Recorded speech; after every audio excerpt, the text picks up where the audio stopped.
La guerre en Ukraine a bouleversé de nombreuses réalités établies de la guerre moderne. Les systèmes d'armes qui dominaient le champ de bataille depuis des décennies n'ont plus tout à fait le même impact. De nouveaux systèmes émergents sont en train de les supplanter progressivement comme moyens de combat les plus efficaces. Ce changement est particulièrement frappant dans le cas de ce pilier de longue date de toutes les armées capables de les produire ou de s'en procurer, le char d'assaut. À une époque de plus en plus marquée par les systèmes autonomes, le ciblage assisté par l'IA, la surveillance omniprésente et la guerre de frappe de précision, la réputation du char d'assaut a été sérieusement mise à mal sur les champs de bataille d'Ukraine. En particulier, l'utilisation prodigieuse de drones d'attaque petits, bon marché et très maniables a rendu largement obsolète bon nombre des avantages autrefois offerts par les chars d'assaut. Mais tout cela est sur le point de changer. Les États-Unis ont récemment dévoilé un nouveau char conçu pour surmonter les défis du champ de bataille actuel et restaurer la suprématie du char sur les champs de bataille du futur, l'Abrams M1E3. Voici donc les coulisses de cette dernière innovation blindée américaine et pourquoi toutes les armées du monde la surveillent de près, vertes de jalousie. Le char Abrams est bien sûr le char de combat principal de l'armée américaine depuis plusieurs décennies. Introduit à l'origine en service en 1980, il a été constamment modernisé et modifié au fil des années, pour suivre l'évolution de la technologie et des exigences du champ de bataille. L'itération actuelle, le M1A27V3 également désigné sous le nom de M1A2C, a commencé à entrer en service vers 2017. Cette variante, ainsi que le M1A27V2, légèrement plus ancien, font actuellement l'objet du dernier programme de modernisation. Les chars sont équipés de l'intégration de survivabilité compatible avec Trophy, d'une stabilisation avancée de la tourelle, d'une famille de systèmes informatiques embarqués, de tablettes, de l'architecture de protection MAPS de deuxième génération, et bien plus encore. Le programme doit se poursuivre pendant que le développement du nouveau M1E3 destiné à les remplacer à terme est en cours.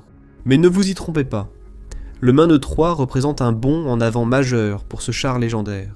C'est parce que la nouvelle version a été fondamentalement repensée pour prospérer sur les champs de bataille du futur. Plus précisément, le M1E3 est conçu pour transformer la manière dont les forces blindées lourdes opèrent sur les champs de bataille, de plus en plus dominées par les munitions rôdeuses, les drones d'attaque FPV, les tirs de précision à longue portée et la surveillance aérienne persistante. Et c'est pourquoi les armées du monde entier suivent ces développements de très près. Tout le monde essaie frénétiquement de s'adapter à ces nouvelles réalités. Mais le M1E3 semble offrir une solution viable. Maintenant, c'est une chose d'ajouter à la hâte des solutions improvisées comme des cages anti-drones, des herses de déminage et des brouilleurs de signaux de drones sur les chars après leur production pour améliorer leur survivabilité face à ces nouvelles menaces. Mais le M1E3 est conçu pour intégrer ce type de fonctionnalité ultra-moderne dès le départ. Pour commencer, il répond à l'un des enseignements clés tirés de la guerre des chars en Ukraine. Plus lourd ne veut pas toujours dire meilleur. Les plateformes plus lourdes ont certes leurs avantages. Elles peuvent accueillir des blindages plus épais et de nombreux modules additionnels comme les kits de survie urbaine Tusk, sans compromettre l'intégrité structurelle. Ces ajouts massifs offrent une résistance nettement supérieure contre les pénétrateurs à énergie cinétique et les ogives à énergie chimique, comparées aux conceptions plus légères. Une plateforme plus lourde permet d'installer des armements plus puissants. La masse supplémentaire absorbe beaucoup mieux l'énorme recul de ces canons de plus gros calibre, ce qui permet une précision accrue lors des tirs rapides, et dans des conditions sèches et arides, ils règnent en maître. Mais ces avantages ont un coût énorme, la mobilité. Dans les terrains boueux et meubles de l'Est de l'Ukraine, les chars lourds comme le Challenger du Royaume-Uni se sont révélés particulièrement susceptibles de s'enliser facilement. Les chars dépassant 70 tonnes ne peuvent souvent pas non plus traverser les ponts civils en Europe ou en Asie, sans l'appui du génie. En gardant à l'esprit la forte probabilité d'opérations futures en Europe de l'Est et dans l'Indo-Pacifique, ces facteurs compliquent énormément la logistique. Ainsi, en tant que l'un des chars de combat principaux les plus lourds en service, le M1A2 CV3 n'est tout simplement pas très adapté à ces régions. Leur poids de base entièrement armé est d'environ 73,6 tonnes courtes, mais le poids réel dépasse souvent 74 tonnes avec les kits de survie urbaine complets et les systèmes de protection active installés. Certaines versions anciennes pouvaient atteindre 80 tonnes après modernisation avec un blindage, des capteurs et des armes plus lourdes. Les seuls autres chars de combat modernes dans la même catégorie de poids sont le Challenger 3 britannique et l'Altai turc, avec respectivement 73 et 72 tonnes. La plupart des chars occidentaux modernes sont un cran en dessous en termes de poids, se situant dans la fourchette de 65 à 67 tonnes. Par exemple, la dernière version du Léopard allemand, le 2A7, pèse environ 67 tonnes, et le Merkava Mk4M israélien pèse environ 65 tonnes. En fait, en partie grâce aux innovations dans la technologie du blindage, il y a une tendance claire vers des poids encore plus légers dans la prochaine génération de chars de combat modernes. Le K2 Black Panther sud-coréen pèse environ 55 tonnes, et le type 99 A chinois pèse environ 57 tonnes, soit le même poids que le futur Leclerc XLR français. Et le M1E3 semble s'être inspiré de leur exemple. Avec un poids prévu d'environ 60 tonnes, le M1E3 devrait éliminer la plupart des problèmes de mobilité des précédents modèles Abrams. La réduction de poids de 21 à 23% par rapport au 7V3 devrait améliorer la mobilité stratégique du M1E3, sa capacité à franchir des ponts et sa flexibilité de déploiement. Cela devrait faire une énorme différence dans le théâtre Indo-Pacifique, où les limitations d'infrastructures, les contraintes du transport maritime et les opérations dispersées sur les îles restent des défis opérationnels majeurs. Cela améliorera également la mobilité stratégique en Europe, permettant aux chars de franchir davantage de ponts dans les pays de l'OTAN et d'élargir la gamme des options de transport. Deux nouvelles fonctionnalités renforcent la mobilité du M1E3, une chaîne de traction hybride et une nouvelle suspension. Les nouvelles chenilles légères proviennent d'American Rheinmetall, et le nouveau système de suspension hydropneumatique viendrait, semble-t-il, du groupe Horstmann. Les États-Unis ont déjà testé ce type de suspension sur les chars Abrams auparavant, mais ils ont décidé de franchir le pas avec le M1E3.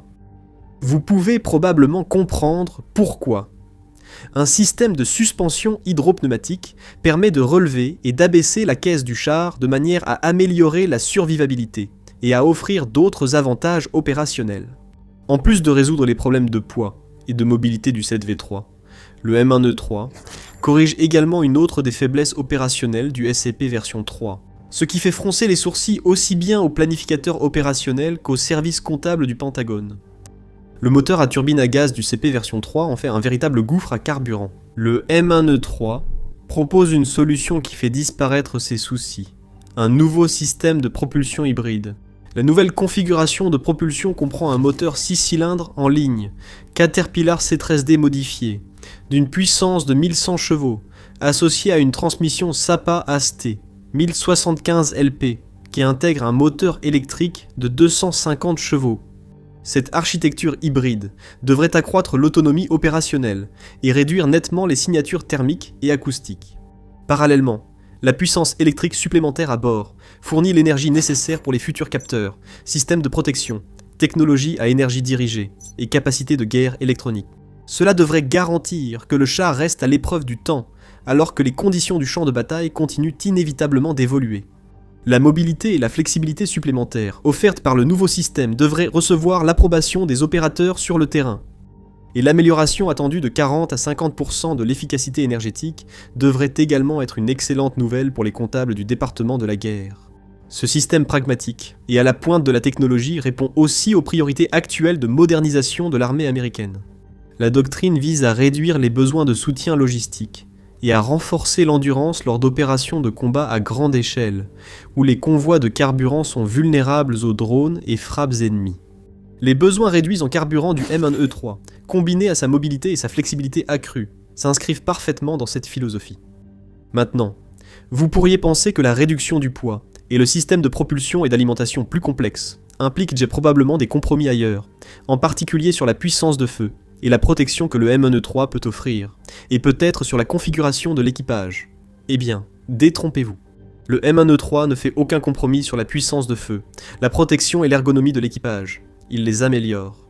La principale nouveauté de cette version de l'Abrams est la tourelle automatisée avec un système de chargement automatique. Le canon principal semble être le même canon lisse modernisé de 120 mm, M2-156, installé sur le CPV3, et d'autres variantes plus récentes de l'Abrams. Il est probable qu'il soit associé à une mitrailleuse coaxiale. Fait intéressant, la tourelle principale abritant le M256 est complétée par une tourelle secondaire plus petite montée sur son toit.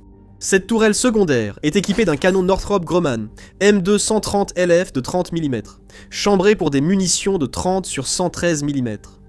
Donc en effet, le M1E3 possède deux tourelles. Cela signifie que, pendant que le canon principal vise des cibles typiques de chars, des bâtiments, des blindés, des équipements lourds, etc., le canon de 30 mm peut s'occuper des attaques lancées par ces satanés drones. Mais ce ne sont là que quelques-unes des capacités que le M1E3 est susceptible de déployer au final. Le premier prototype, présenté lors d'un salon automobile à Détroit en janvier, était équipé d'un système de visée stabilisé, Leonardo DRS, d'un mélange de caméras électro-optiques et infrarouges, ainsi que d'une station d'armes télécommandée, ou RWS, de chez EOS, installée au sommet de la tourelle. La station d'armes télécommandée était équipée d'un lance-grenades automatique de 40 mm, d'une mitrailleuse de 7,62 x 51 mm et d'un missile anti-char guidé Javelin. L'armement complet du M1E3 pourrait encore être élargi, notamment avec l'ajout de lanceurs pour des munitions rôdeuses. En effet, dans une représentation plus récente fournie par l'armée américaine, on peut voir une structure dans un panier derrière la tourelle, que l'analyste de la défense Martin Chomsky suppose être un conteneur pour un véhicule aérien sans pilote destiné à la reconnaissance. Donc, comme vous le voyez, dans The Military Show, nous ne répétons pas simplement les mêmes gros titres que les autres. Nous vous proposons les histoires les plus importantes du moment, remplies de données et de détails, dont vous avez besoin pour comprendre exactement ce qui se passe et pourquoi c'est important. Alors, abonnez-vous à la chaîne pour toujours garder le doigt sur le pouls. En ce qui concerne l'armement défensif, l'armée a également opéré un changement radical par rapport au modèle V3. En particulier, le système de protection active, ou APS. L'APS est une amélioration relativement innovante et significative par rapport aux anciennes technologies de défense des chars, comme le blindage réactif explosif, ou BRE. Ce blindage stoppait les roquettes anti-chars en déclenchant des charges sur la coque, souvent près de l'infanterie proche du véhicule. Plus important encore, les chars sont plus menacés que jamais par des armes intelligentes comme les missiles anti-chars guidés par laser, que l'APS est conçu pour contrer. Le CEP V3 est équipé du système israélien Rafael ADS Trophy HV, tandis qu'on s'attend à ce que le M1E3 utilise le XM251 Iron Fist. Les deux sont à l'origine des systèmes israéliens, le premier fabriqué par Rafael et le second par Elbit Systems. Mais le XM251 est en réalité la version américanisée du M251 original d'Elbit. Le XM251 est déjà en service sur la variante M2A4E1 du véhicule de combat d'infanterie Bradley. Il devrait également être intégré aux véhicules blindés légers, à roues 8x8 Striker, et aux futurs remplaçants de la famille Bradley, provisoirement désignés sous le nom de XM30. Il ne serait donc pas surprenant d'apprendre que l'Iron Fist sera installé sur d'autres véhicules blindés plus légers. Mais sur un char de combat principal lourd, c'est une première pour l'armée américaine, soulignant les nouvelles réalités auxquelles les chars doivent s'adapter. C'est parce que les deux systèmes représentent deux philosophies distinctes dans les systèmes de protection active, à savoir le déni aérien par fragmentation contre l'interception de précision par projectile. Ils proposent simplement des méthodes de neutralisation très différentes.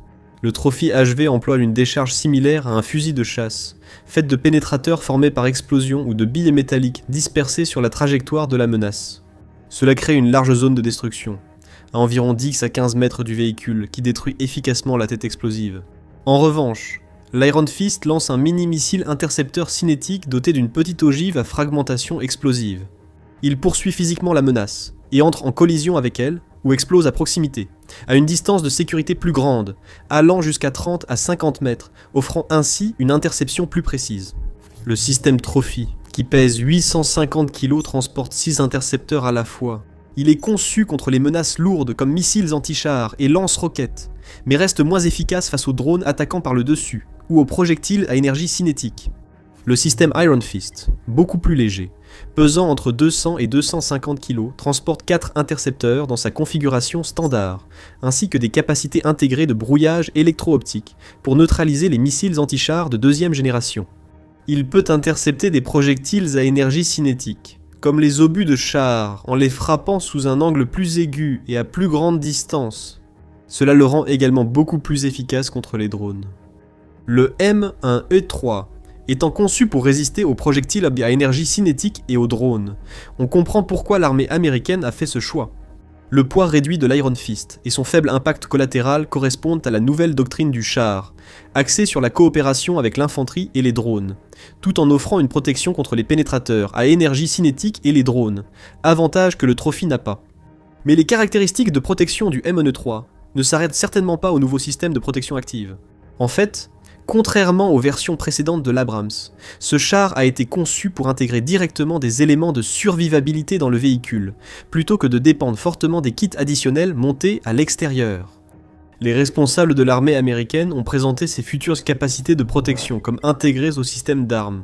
Cela suggère fortement un passage vers des architectures de survivabilité intégrées, qui combinent protection active, guerre électronique, réduction de la signature et technologie de blindage avancée. Si vous aviez besoin d'une preuve que les États-Unis intègrent profondément les leçons durement apprises de la guerre en Ukraine, c'en est la preuve A. Voici la preuve B. Le char est piloté à l'aide de ce qui semble être une véritable manette de jeu, ou une manette conçue pour lui ressembler et offrir la même prise en main. Le M1E3, présenté par l'armée américaine en mars 2026, aurait utilisé une manette de jeu Fantech. Pourquoi opter pour une manette de jeu grand public largement utilisée ? Eh bien, comme le suggère le colonel Ryan Howell, responsable du programme M1E3, avec beaucoup d'ironie, il ne faut désormais que 30 secondes pour former un jeune soldat à conduire ce char, alors qu'avant cela nous prenait des jours, voire des semaines. Il a peut-être un peu exagéré le temps de formation, mais il a ensuite donné un exemple qui montre comment une manette de jeu réduit réellement et de façon spectaculaire la courbe d'apprentissage. À propos d'un soldat en particulier, il a dit « Lorsque nous nous sommes assis avec lui à son poste d'équipage, il était déjà en train de quitter l'armée, mais il nous aidait à orienter des décisions de conception clés. Il a dit « Si j'avais su pouvoir travailler sur une telle plateforme, je serais resté dans l'armée. » C'est exactement pour cette raison que les opérateurs de drones en Ukraine ont tendance à utiliser des manettes de jeu, ou des manettes de type jeu vidéo, pour leurs opérations. C'est une seconde nature pour environ 3,6 à 3,7 milliards de joueurs passionnés dans le monde entier. Désormais, les tourelles automatisées et la configuration ergonomique des commandes améliorent la rapidité et l'efficacité du tir. Mais c'est l'introduction du chargeur automatique qui est sans doute l'innovation la plus importante dans le M1E3.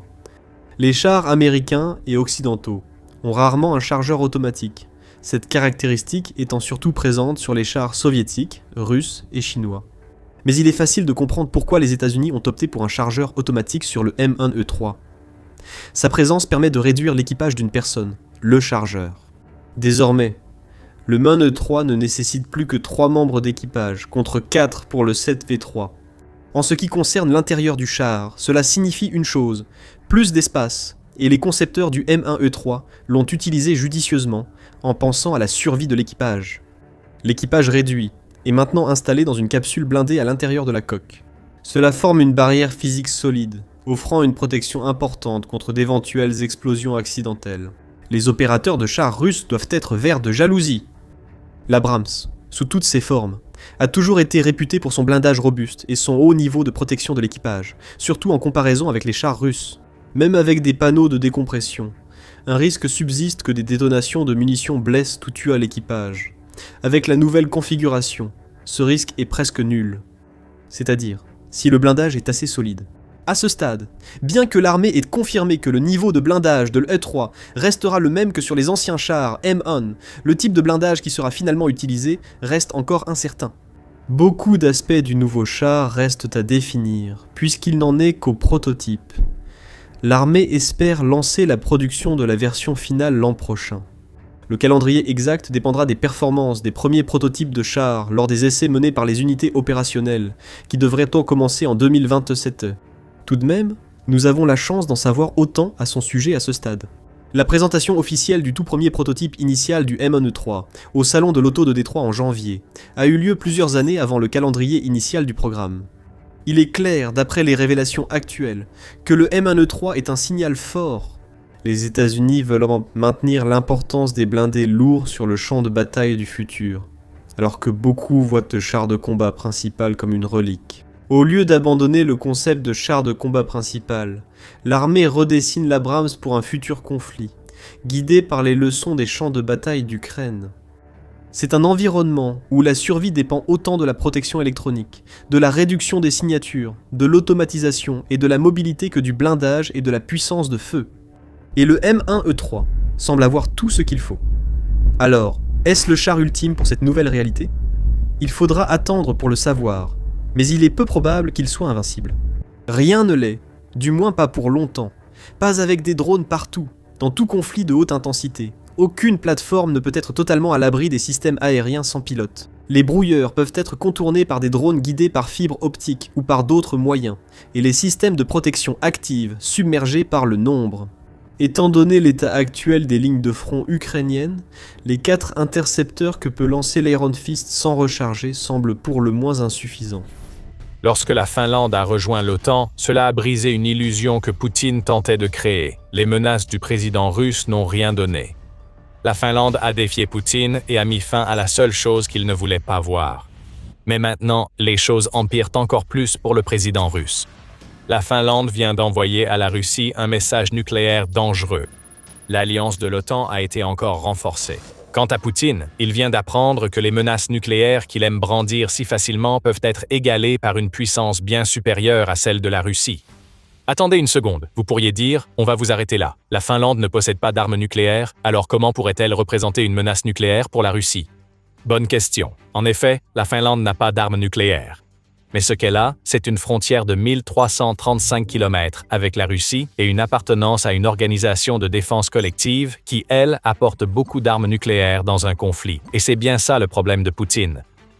La Finlande ne dit pas qu'elle va frapper la Russie avec des armes nucléaires. Elle dit que, pour la première fois, elle va permettre que des armes nucléaires soient stationnées sur son territoire, prêtes à frapper à tout moment si les menaces de Poutine passent de la fanfaronnade à la réalité. Le 17 juin, les parlementaires finlandais se sont réunis pour voter une nouvelle loi qui change tout. Et avec une marge de 125 voix contre 61, la loi a été adoptée. La Finlande vient de lever une interdiction des armes nucléaires en vigueur depuis des décennies, marquant un changement majeur dans sa posture militaire depuis la Seconde Guerre mondiale.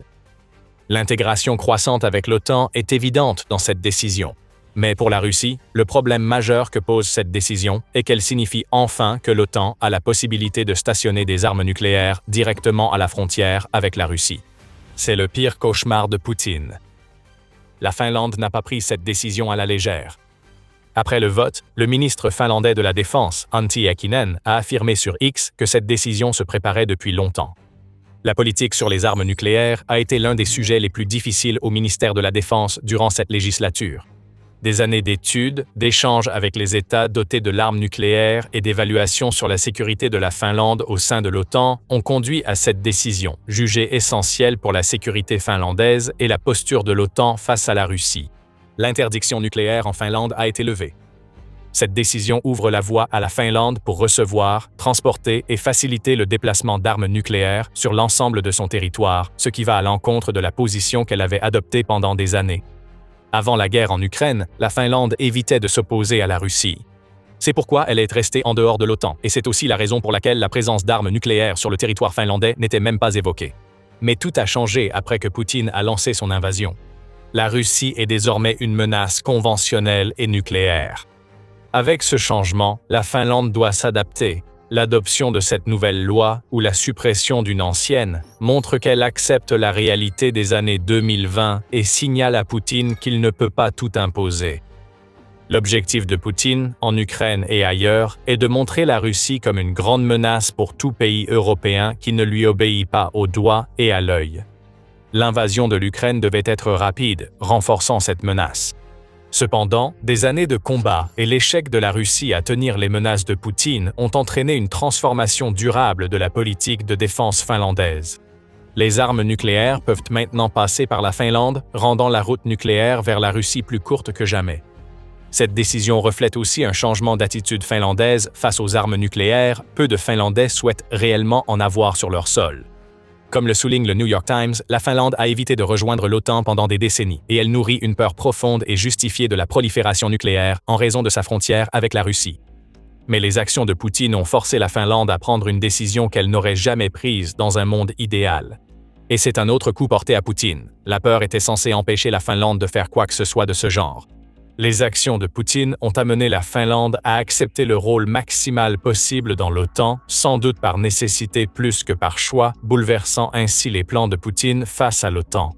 Regardons les choses en face. La Finlande n'a pas de programme d'armes nucléaires, ce qui signifie probablement qu'elle ne dispose pas non plus d'installations pour stocker des armes nucléaires.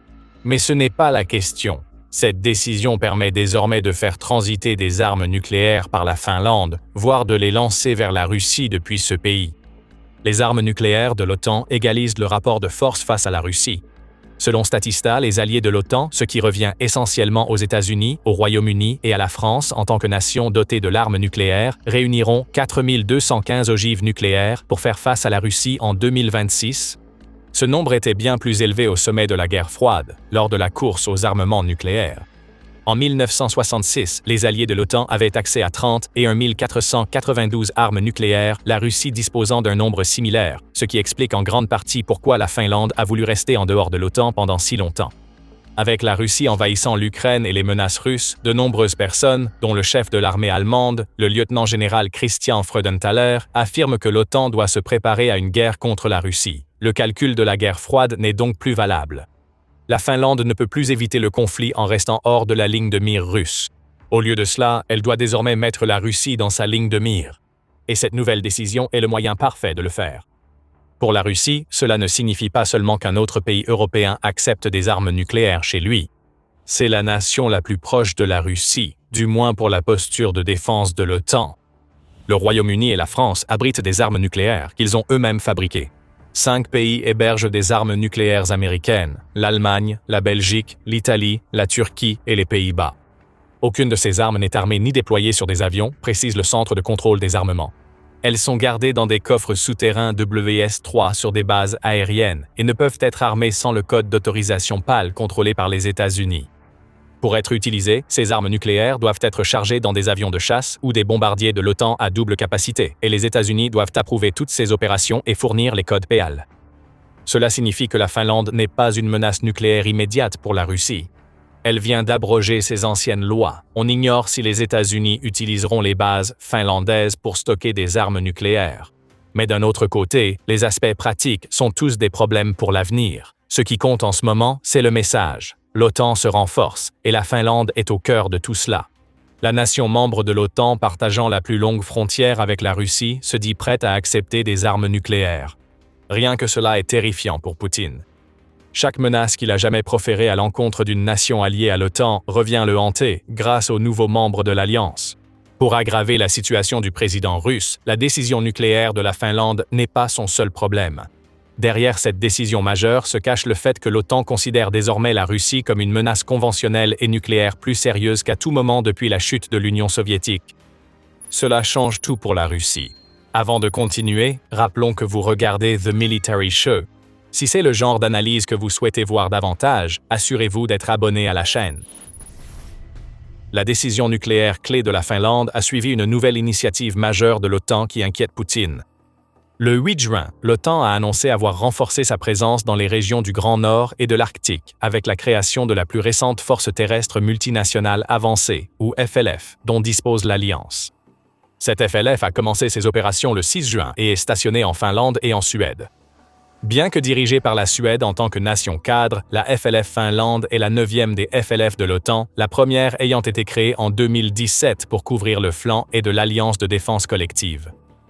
La décision de créer cette FLF a en fait été prise en 2024, peu de temps après que la Suède et la Finlande ont rejoint l'OTAN, donc la Russie savait que cela allait arriver. Maintenant, ne vous méprenez pas, ce n'est pas une force massive. Selon le secteur de la défense nordique, la FLF Finlande sera composée d'un bataillon suédois comprenant 600 soldats, ce qui n'est évidemment pas suffisant pour arrêter la Russie si elle lance une invasion totale des territoires nordiques. Mais ce n'est pas la question. Pour commencer, la FLF Finlande peut se développer grâce aux contributions d'autres nations. Le Royaume-Uni, l'Italie, la France, le Danemark, l'Islande et la Norvège ont déjà annoncé qu'ils collaboreront avec la Suède et la Finlande pour développer la force. Donc, 600 soldats constituent le début, et non toute la force que la FLF Finlande pourra engager. Plus important encore, la FLF Finlande permet à l'OTAN de coordonner les forces terrestres, dans une région qui semble figurer en haut de la liste des zones que la Russie choisirait d'envahir, si Poutine perd complètement la tête et décide que l'échec en Ukraine signifie que la Russie doit étendre l'escalade à toute l'Europe. Qui sait, ce FLF jouera peut-être un rôle dans la nouvelle posture nucléaire de la Finlande. Revenant aux armes nucléaires, la Finlande n'est pas seule à avertir Poutine des risques de jouer avec le feu.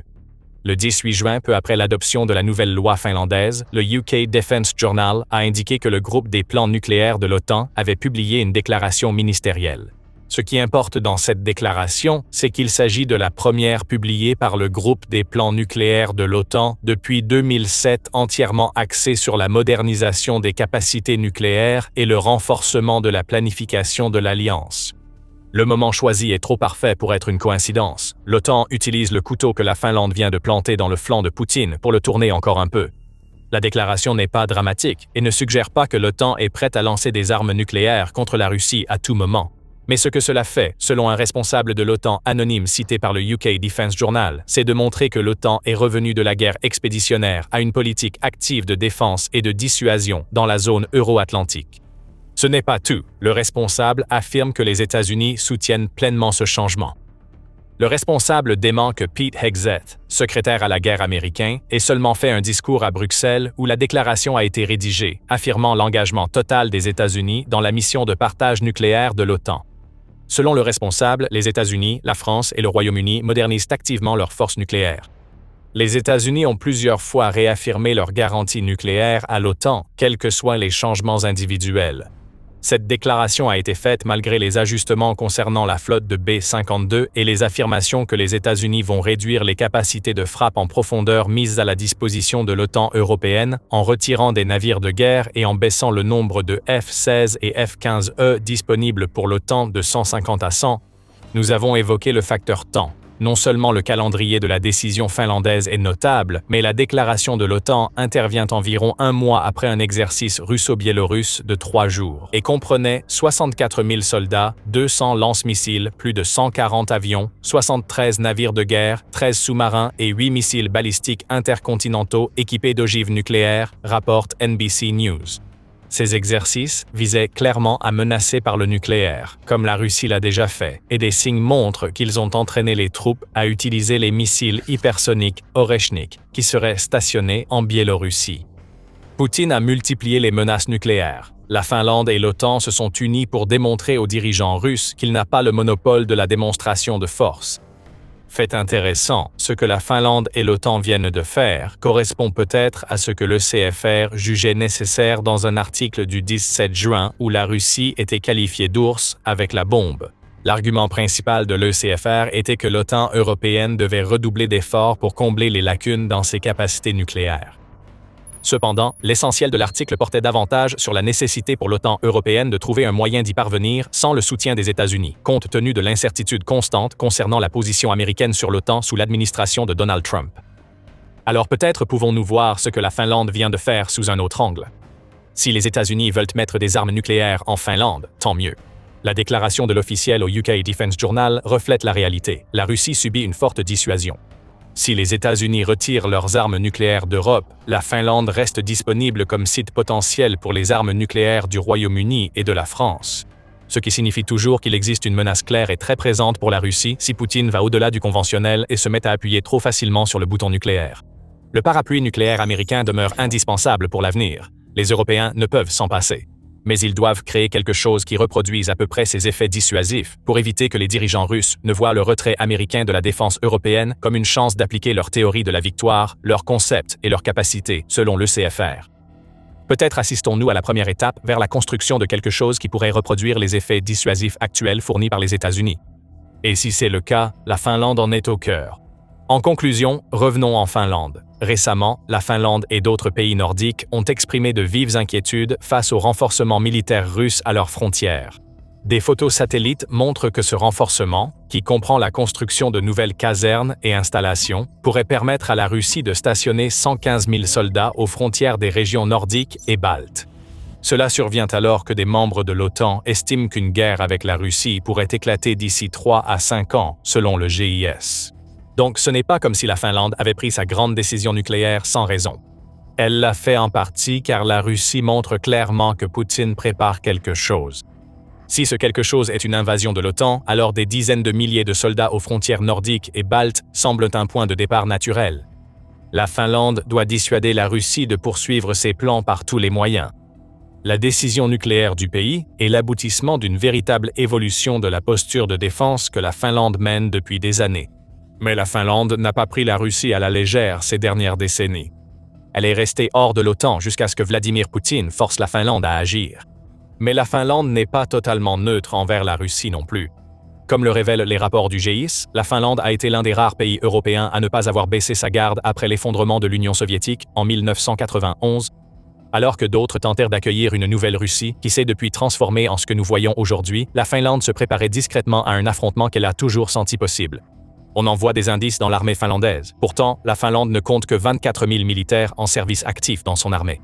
Elle dispose de réserves qui s'élèvent à 870 000 hommes et de forces paramilitaires de près de 54 000 personnes dans un pays qui compte un peu plus de 5,6 millions d'habitants. La Finlande a toujours formé des soldats. Quand la Russie a envahi l'Ukraine, poussant la Finlande à rejoindre l'OTAN, nous avons compris pourquoi. La Finlande, désormais sur un pied de guerre, voit ses préparatifs autrefois jugés inutiles des années 90 porter leurs fruits. Avec l'Estonie, la Finlande contrôle l'accès au golfe de Finlande. C'est un levier qui peut être utilisé contre la Russie. Selon les rapports du GIS, la FLF, dont nous avons parlé plus tôt, pourrait atteindre 6 000 soldats, et elle, combinée à la puissance aérienne nordique soutenue par l'OTAN, permettrait d'obtenir la supériorité aérienne pour bloquer l'accès russe au golfe de Finlande.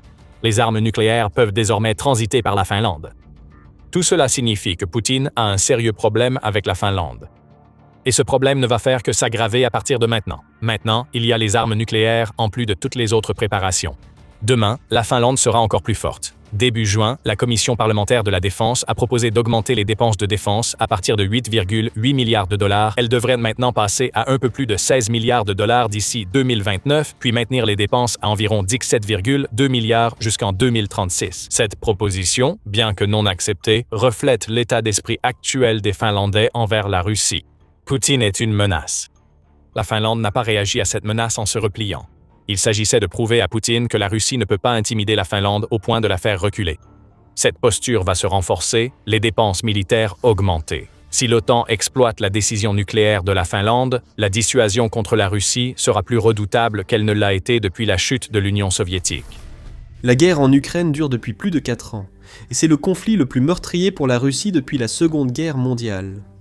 Mais ce ne sont pas seulement des vies humaines qui ont été perdues dans la bataille, ce sont aussi des machines. Plus précisément, des chars russes.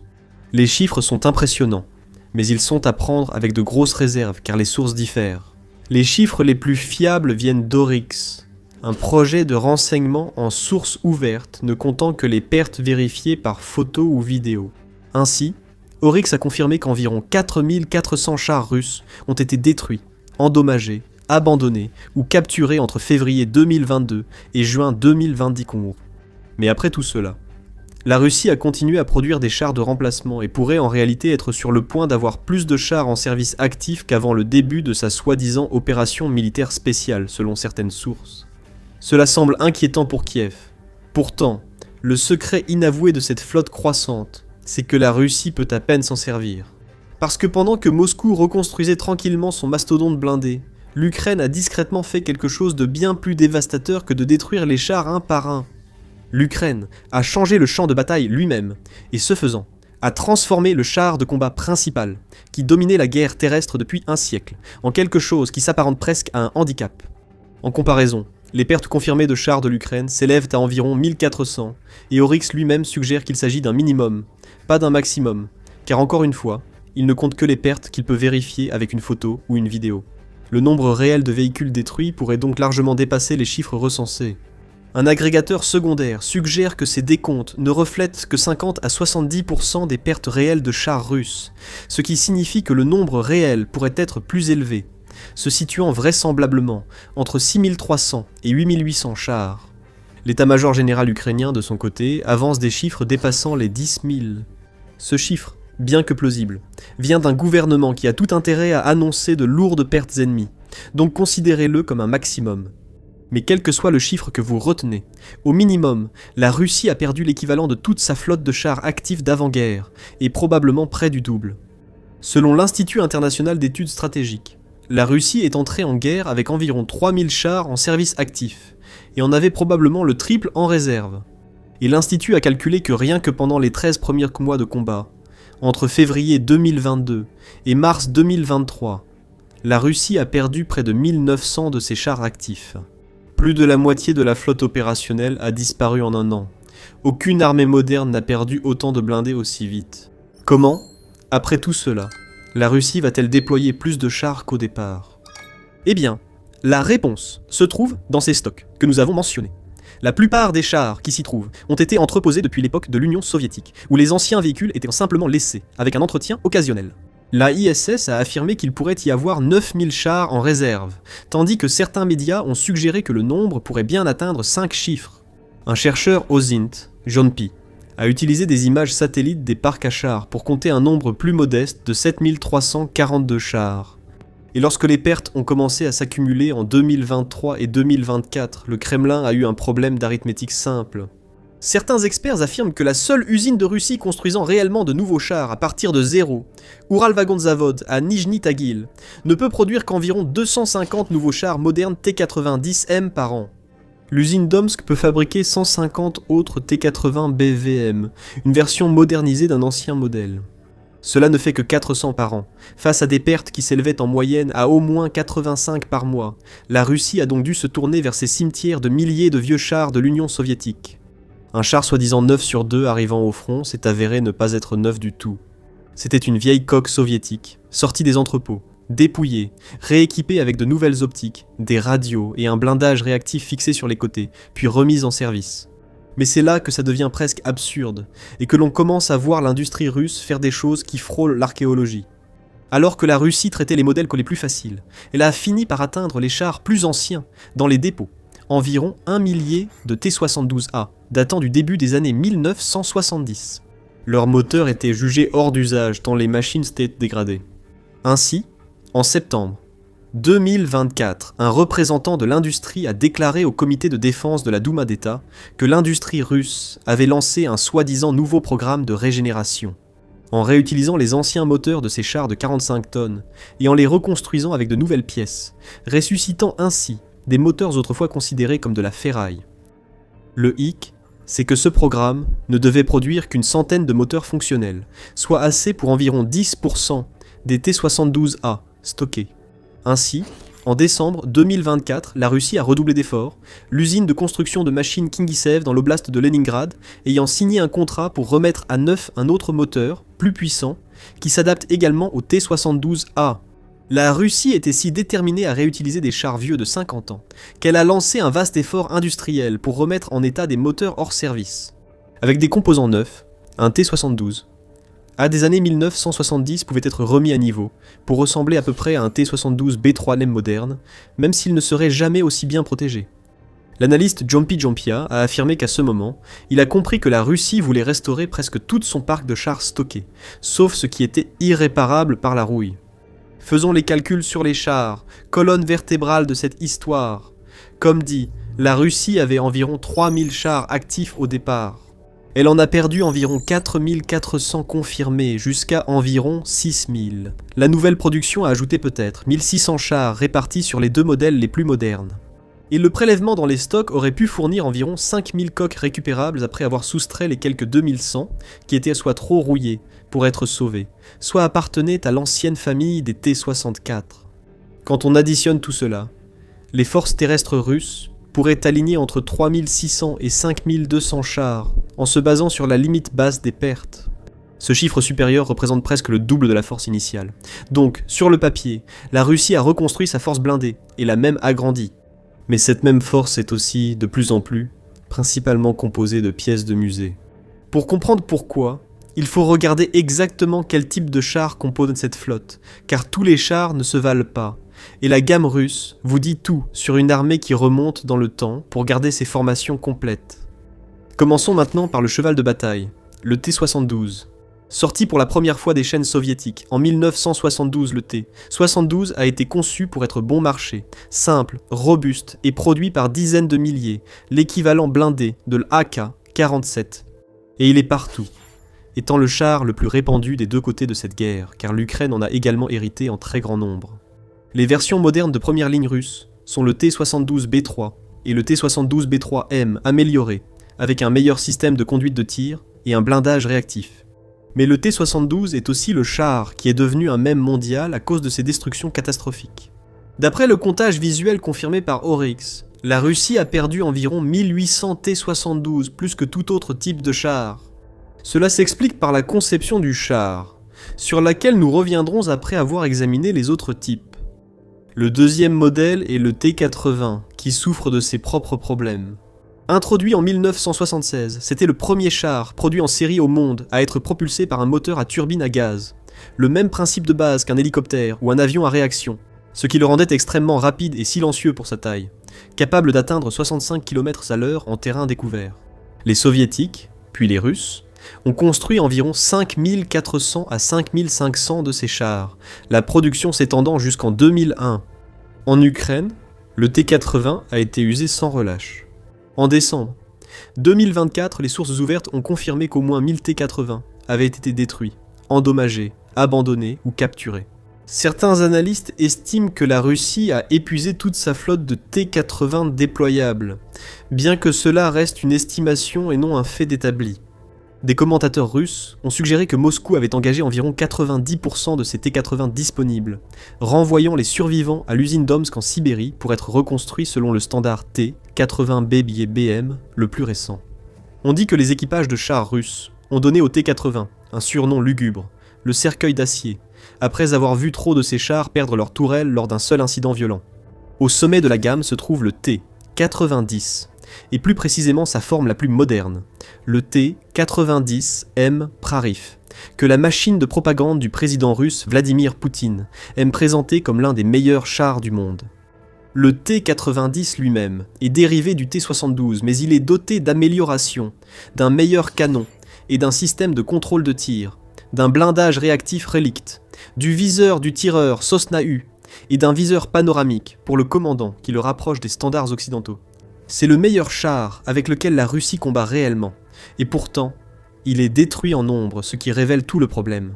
Les chiffres d'Oryx pour juin 2026 indiquant plus de 220 chars T-90 de différentes versions perdues, dont 155 sont des T-90M. Mais il y a une autre information cruciale qui pourrait être choquante. On pense que la Russie a commencé la guerre avec moins de 70 T-90M. En 52 mois, elle en a perdu plus du double. Donc, ces chiffres précédents, suggérant que l'usine peut en produire 250 par an, sont peut-être le résultat de la machine de propagande. Et puis, quand même le stock de T-72 a commencé à s'épuiser, la Russie était complètement désespérée. Elle est allée au-delà des années 1970, au-delà des années 1960, et a ressorti le T-62, un char qui est entré en service en 1961, et le T-55, un modèle dont l'héritage remonte au programme de chars soviétiques de l'après-guerre immédiat. Ce sont des antiquités au blindage mince, canons moins efficaces, et dispositifs de stockage des munitions parfois encore plus dangereux que ceux des chars récents. Voire, des T-55 avancés vers le front dans les années 2020 étaient, pour de nombreux analystes, le signe le plus clair que la Russie raclait les fonds de tiroir, sacrifiant tous les avantages de la qualité pour la simple assurance du nombre. Un char de 1946 peut toujours vous tuer, mais il ne vous fera pas gagner une guerre moderne, et la Russie le sait. Pour plus d'analyses comme celle-ci, abonnez-vous à l'émission Militaire. Nous publions des vidéos sur les événements majeurs mondiaux. Tout cela nous amène au cœur de toute cette histoire, le char qui était censé tout changer, et qui s'est finalement révélé être un échec, le T-14 Armata. En 2015, la Russie a présenté l'Armata sur la place rouge comme une révolution lors de son premier défilé. Un véritable char de nouvelle génération avec une tourelle sans équipage, une capsule d'équipage protégée, un système de protection active conçu pour abattre les missiles entrants en plein vol, et une conception explicitement conçue pour vaincre les homologues occidentaux. Mais lors de la plus grande guerre de chars du XXIe siècle, où la Russie a été assez désespérée pour déployer des machines datant de 1946, l'Armata a été presque totalement absente. Il a fait une brève apparition prudente en 2023 apparemment, utilisé uniquement à l'arrière pour des tirs indirects, puis a été retiré dans le mois. L'explication officielle avançait que l'Armata coûtait trop cher, et qu'il valait mieux acheter davantage de véhicules moins onéreux. Les coûts unitaires rapportés se situent entre 5 et 9 millions de dollars, bien plus qu'un T-72, un T-80 ou un T-90. Et comme il s'agit d'une toute nouvelle plateforme, il n'était même pas possible d'utiliser les chaînes de production existantes. On pourrait tourner l'Armata en dérision comme simple accessoire de parade, mais un contre-argument plus pertinent mérite d'être considéré. À certains égards, le T-14 n'est pas vraiment un échec de conception, mais plutôt une victime du timing, un char superbe livré dans une guerre qui ne récompense plus les chars superbes. À une époque où un drone à 1000 $ peut neutraliser un véhicule valant plusieurs millions, investir ces millions dans un seul char est fondamentalement suicidaire. Ce qui nous amène au cœur du problème. Nous avons établi que la Russie a reconstruit une flotte massive composée principalement de chars de l'époque soviétique. Alors, pourquoi exactement tous ces chars ont-ils échoué de façon aussi catastrophique au départ ? La réponse se décline en 3 niveaux distincts. Le premier niveau concerne une faiblesse de conception du T-72, visible à plusieurs reprises dans les vidéos, même sans savoir ce qu'on regarde. Un char russe est touché, un éclair éclate, puis la tourelle est projetée à une dizaine de mètres dans les airs. Les soldats et analystes appellent cela l'effet diable à ressort, ou lancer de tourelle. C'est une spécificité de l'ingénierie du char. Les chars russes, T-72, T-80 et T-90 ont un chargeur automatique, ce qui réduit l'équipage à 3 et abaisse leur profil, les rendant plus difficiles et bien à atteindre. Pour alimenter ce chargeur automatique, le char stocke ses munitions, environ 20 obus prêts à l'emploi, dans un carrousel situé à la base de la tourelle, au centre du véhicule qui entoure le compartiment de l'équipage. Si un tir pénétrant touche ce carrousel, une seule charge propulsive suffit à provoquer une réaction en chaîne et à faire exploser tout le stock de munitions. La pression n'a nulle part où aller sauf vers le haut, ce qui fait littéralement sauter la tourelle. La comparaison avec les chars occidentaux révèle vraiment ce compromis. Un char comme le M1 Abrams américain stocke ses munitions dans un compartiment séparé à l'arrière de la tourelle, isolé de l'équipage par une porte blindée et équipé de panneaux de décompression. Quand ces munitions sont touchées, les panneaux dirigent l'explosion vers le haut et l'extérieur, hors du compartiment de l'équipage.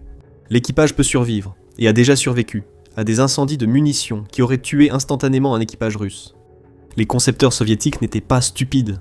Ils ont fait un choix délibéré, acceptant un mode de défaillance catastrophique en échange d'un char plus petit, plus léger, moins cher, plus facile à produire en masse, plus facile à transporter par chemin de fer, et plus difficile à repérer sur le champ de bataille. Pour le type de guerre que les planificateurs soviétiques imaginaient, un affrontement continental rapide, où la survie individuelle des chars comptait moins que l'écrasante supériorité numérique, c'était sans doute un compromis rationnel. Le problème, c'est que ce n'est pas cette guerre-là. Avec des dizaines de drones survolant le char sur l'une des lignes de front les plus surveillées de l'histoire, ce point faible est passé d'une vulnérabilité occasionnelle à une cible délibérée. La deuxième couche d'échec ne concerne pas les chars, mais la façon dont la Russie les a employés. L'exemple le plus clair ici est l'offensive initiale contre Kiev. La Russie a envoyé de longues colonnes blindées sur des axes routiers prévisibles vers la capitale, souvent à court de carburant et surtout d'infanterie. Un char, malgré son blindage et sa puissance de feu, reste presque aveugle et sourd à courte portée. Il a une visibilité très mauvaise, surtout sur les côtés et à l'arrière, et dans les forêts, villes et villages, il reste très vulnérable à toute personne pouvant s'en approcher. Le rôle de l'infanterie d'accompagnement est de repérer et de débusquer les embuscades avant qu'elles ne se déclenchent. L'Institut de la guerre moderne a fait la comparaison avec la guerre du Kippour de 1973. De même, les équipes d'infanterie égyptiennes et syriennes dotées de missiles Sager guidés par fil ont dévasté les chars israéliens sans soutien. En 1973, de petites équipes cachées d'infanterie légère ukrainienne, armées de missiles anti-chars modernes et de drones, ont décimé les colonnes russes. Elles n'auraient jamais dû avancer de cette façon.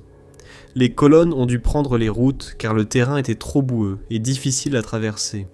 Et cela a été illustré de façon spectaculaire par les images du tristement célèbre convoi de 56 km de long au nord de Kiev.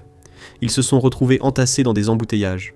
Et ensuite, parce que la Russie ne s'était pas réellement préparée à une guerre prolongée, ils sont tombés à court de carburant. C'était une leçon d'arrogance, illustrée par l'image d'un convoi de 56 km de chars encerclés. La troisième couche concerne les armes. Si vous avez suivi le début de la guerre, les chars ont été stoppés par les missiles Javelin américains et NLAW britanniques, tirés à l'épaule et devenus des symboles viraux de la résistance ukrainienne. L'Ukraine a également déployé son propre Stug-Napé guidé par laser, mais d'ici 2025, certaines évaluations ukrainiennes et indépendantes attribuaient aux drones environ 65% des pertes de chars russes. Et c'est sur ce mot « drones » que repose toute l'histoire. Selon le Conseil national de sécurité et de défense de l'Ukraine, l'industrie de la défense du pays a atteint une capacité de production de plus de 8 millions de drones FPV par an d'ici 2021, répartis sur plus de 160 entreprises allant de grandes usines à des startups de garage.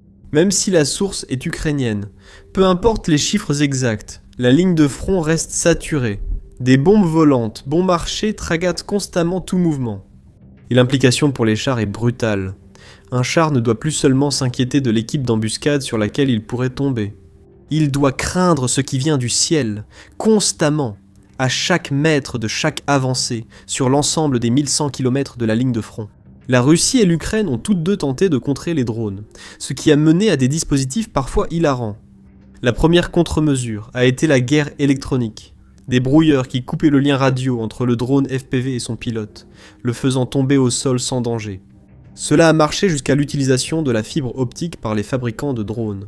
Au lieu d'un signal radio, ces drones traînaient derrière eux un câble incroyablement fin, qui se déroulait pendant le vol, reliant physiquement le drone à son pilote.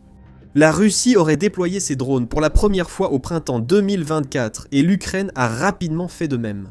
Les câbles ont vite jonché le champ de bataille, s'emmêlant dans la végétation, les infrastructures et les nids d'oiseaux.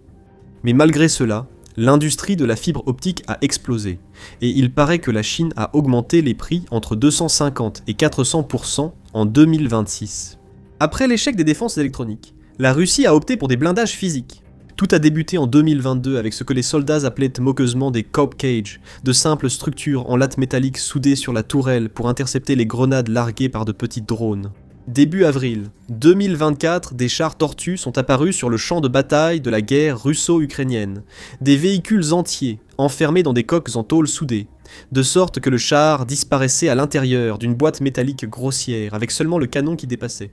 En 2024, les Russes ont ajouté des centaines de grosses pointes métalliques à ces coques, pariant que les chars hérissons ainsi obtenus accrocheraient et feraient exploser les drones avant qu'ils n'atteignent la coque.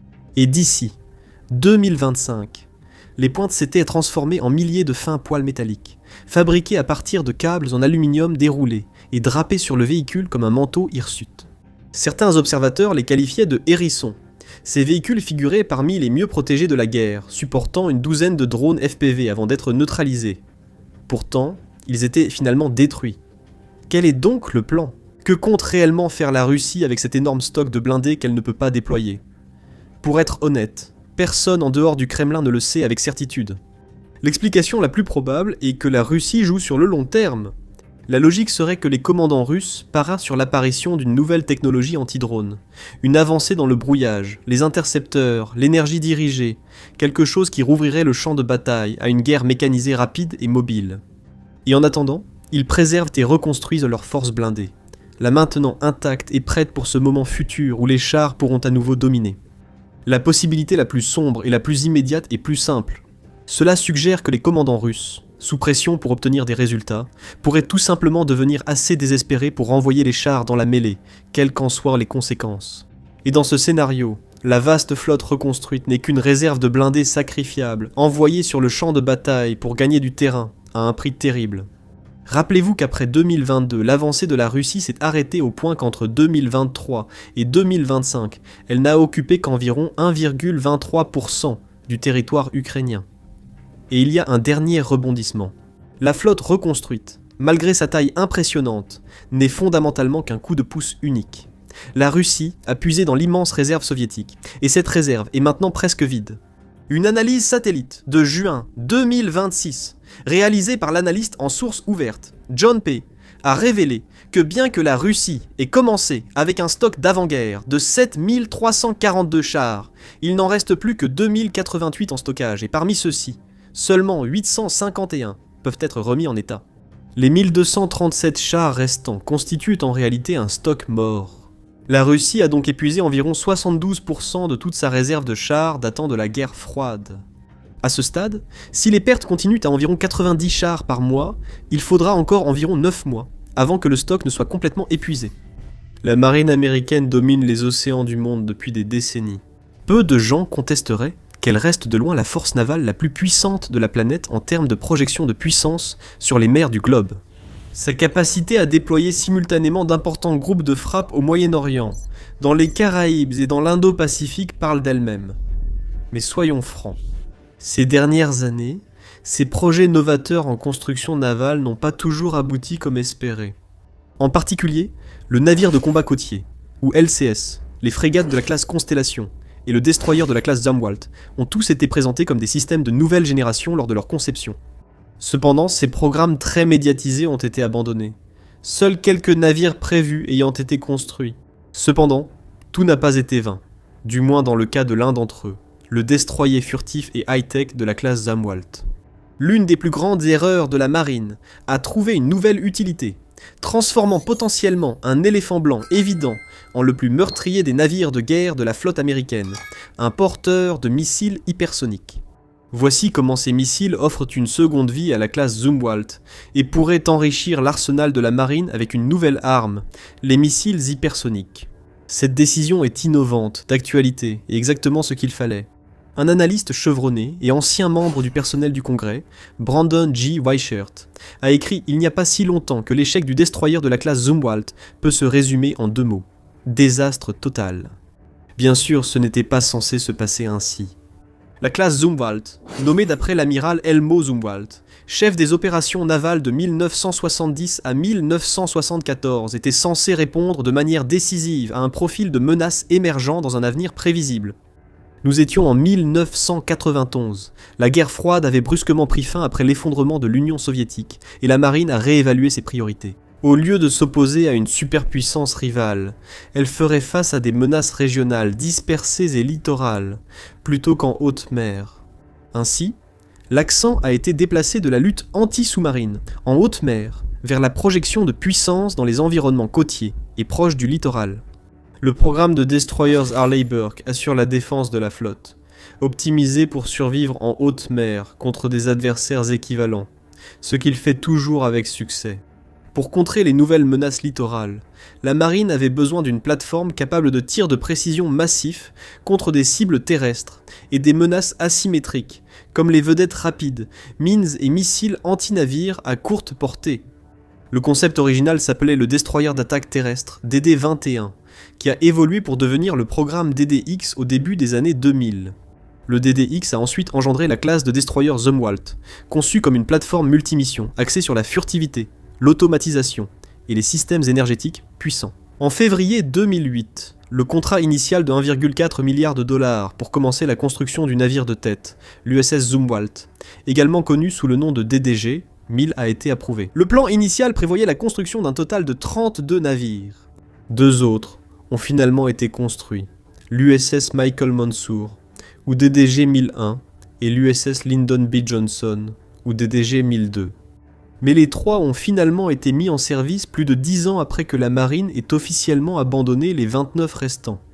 En observant le navire aujourd'hui, et en lisant ses caractéristiques principales, il est difficile de comprendre pourquoi, car il reste aussi révolutionnaire que prévu.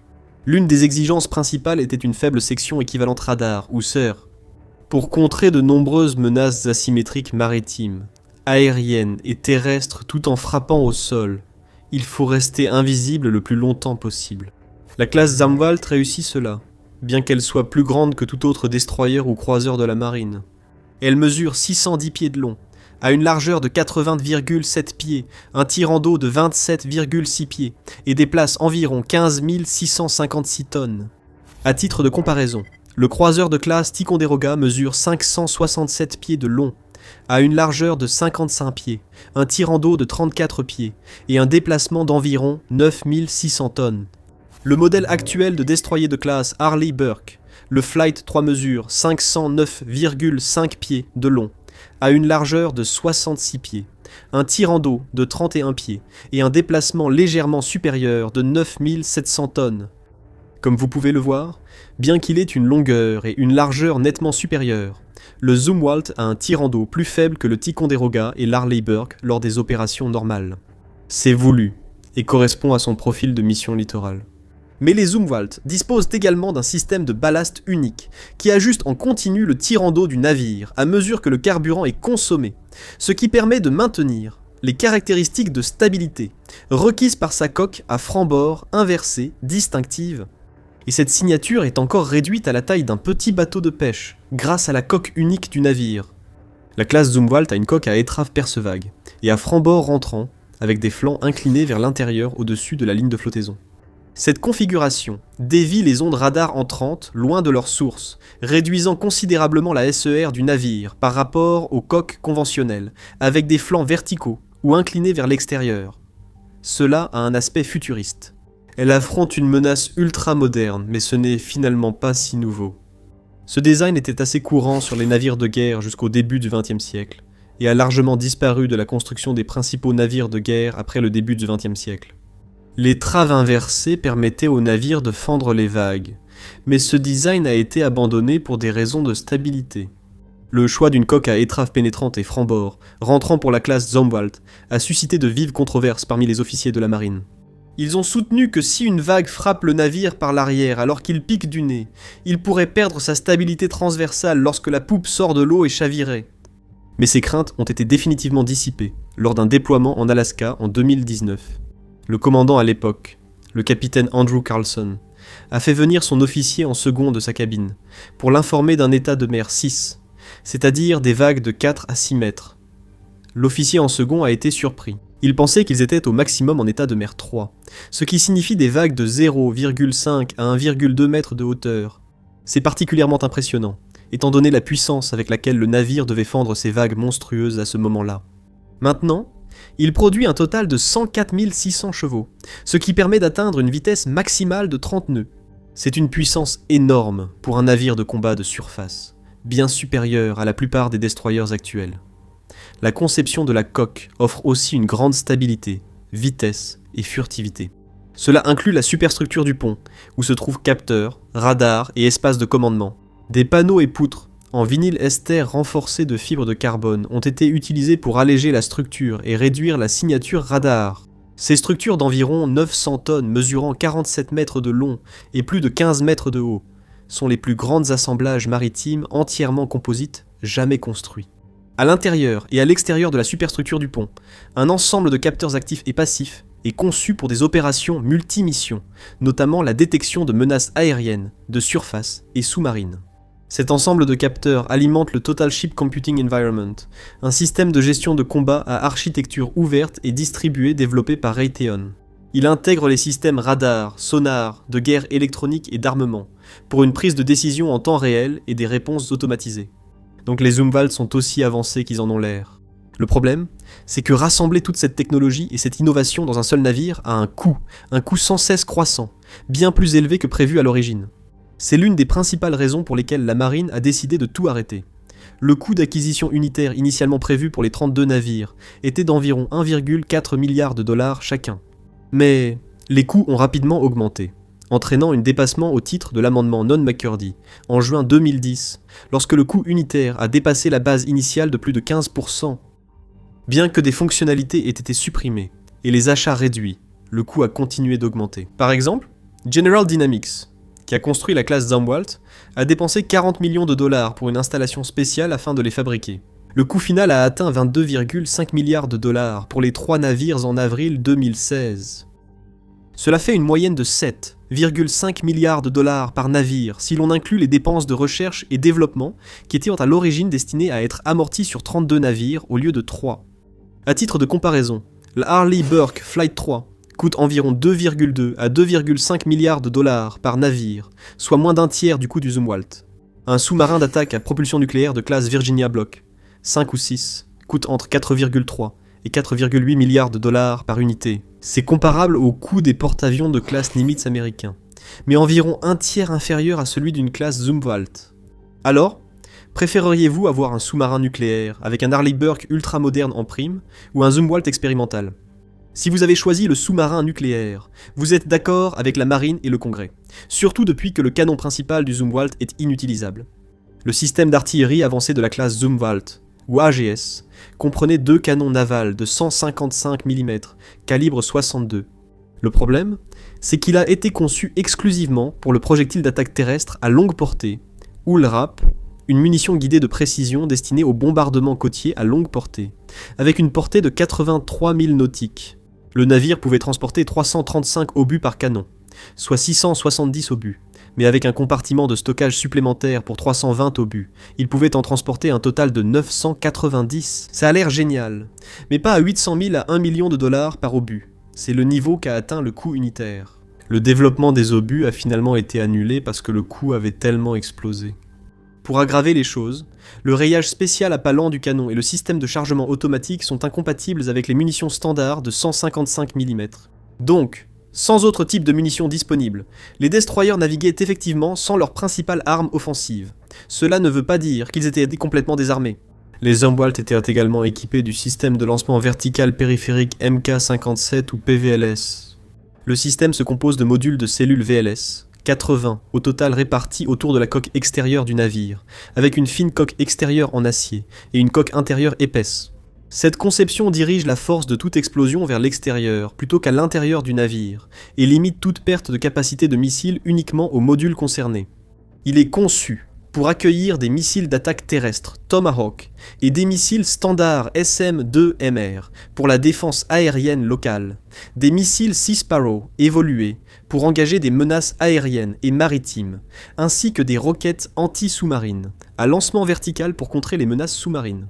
2 systèmes de canons MK46 de 30 mm assurent la défense rapprochée contre les petites menaces de surface. Mais sur un navire de guerre, à quoi sert une défense puissante si l'offensive est inexistante ? Maintenant, si vous recherchez des mises à jour quotidiennes de l'actualité et des analyses approfondies sur les développements militaires et géopolitiques les plus importants, assurez-vous de vous abonner à la chaîne. Sur The Military Show, vous trouverez certains des contenus militaires les plus détaillés, précis et pertinents sur YouTube. Maintenant, la marine a trouvé une solution ingénieuse au problème de l'offensive. Les installations AGS inutilisables ont disparu. À leur place, 4 grands tubes du module de charge utile avancé ont été installés, chaque tube de 87 pouces, pouvant contenir 3 missiles, et pas n'importe quel missile.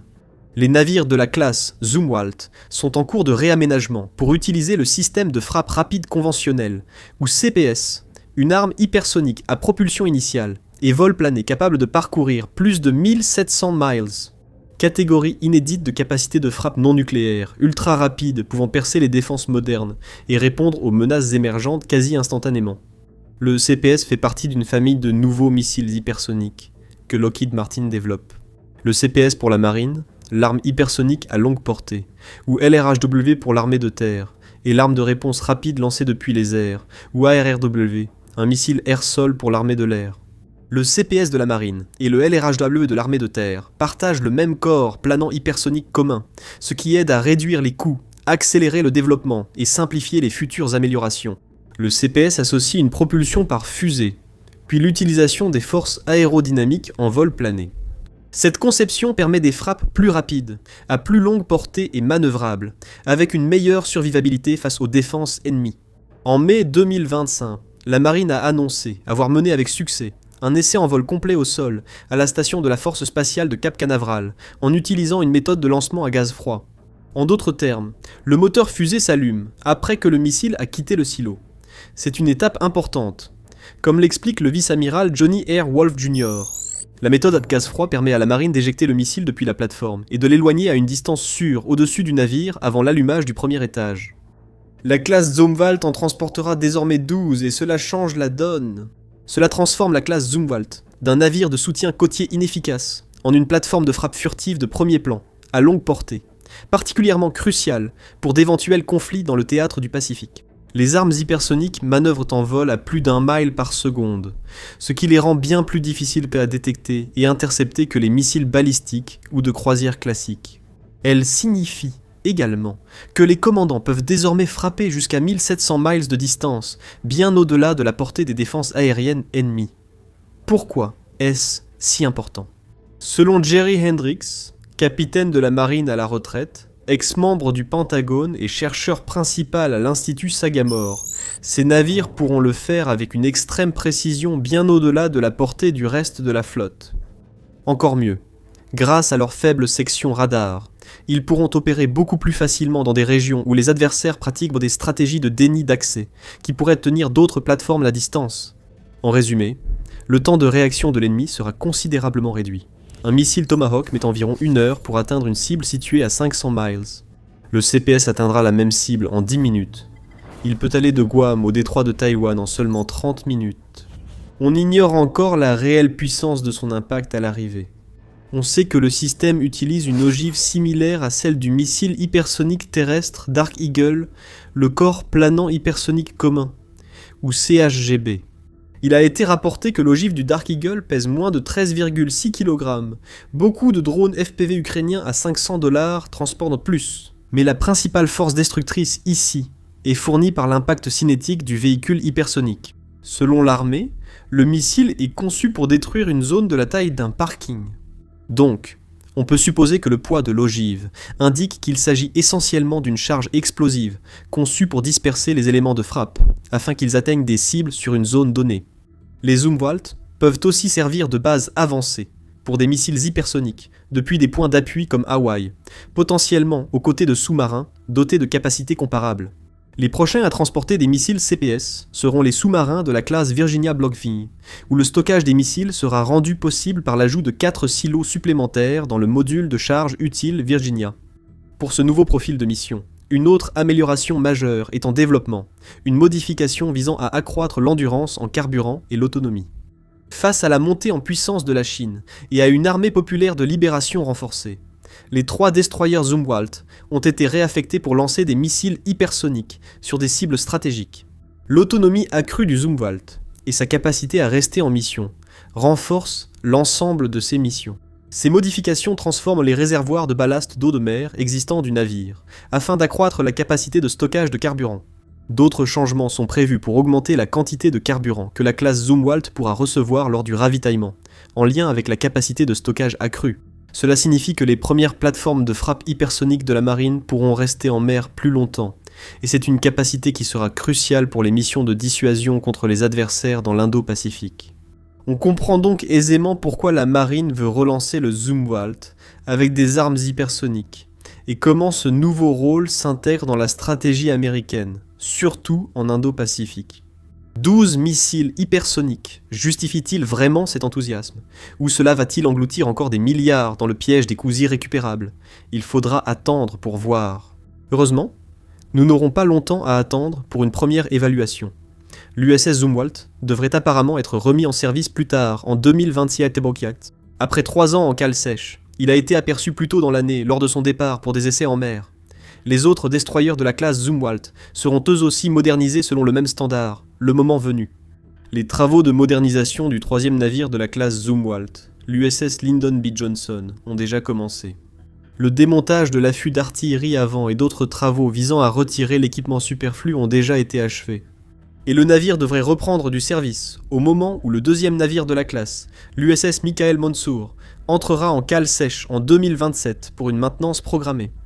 Donc, nous verrons bientôt quelle différence les armes hypersoniques font sur les flots, et pas seulement en théorie. Nous aurons aussi l'occasion de voir si l'autre défaut majeur de la classe Zumwalt a été résolu lors du passage en cale sèche. Des problèmes de fiabilité persistants. Dans une certaine mesure, c'est à prévoir étant donné l'intégration complète de technologies non éprouvées. Le système de propulsion électrique intégré et l'automatisation poussée, par exemple, ont entraîné des pannes d'équipement fréquentes. Lors de ses premiers essais en mer, en décembre 2017, l'USS Mansour a rencontré des problèmes de propulsion dus à l'infiltration d'eau de mer dans les composants électriques, ce qui a écourté les essais et finalement retardé sa livraison. Dans un autre exemple marquant, une panne de propulsion s'est produite lors du passage par le canal de Panama en 2016. Cet événement a mis en évidence des vulnérabilités dans la distribution électrique et les matériaux composites liés à la furtivité, ce qui a entraîné des exigences de maintenance élevées et une disponibilité opérationnelle réduite. Ces problèmes de jeunesse ont été amplifiés par la dépendance à des systèmes innovants sans validation suffisante en mer.